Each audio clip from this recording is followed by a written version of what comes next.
I'm going to show you how you can add in columns. So again, these two are the first native Monday levels. So you can add in columns individually like you would in any other way you would create an item. So now let's actually go into the third levels, which again, as I explained, this is where our app starts to work. So this is a third level. Let's go ahead and add in a column. It's exactly the same way you would add in a Monday.com within the main table, a column.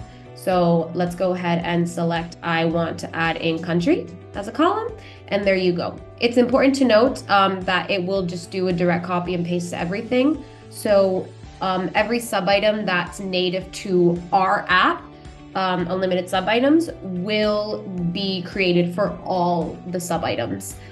So you can't differentiate between level.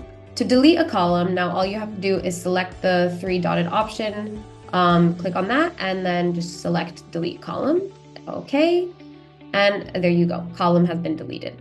And again, it will do that for all the levels created within Unlimited Subitems.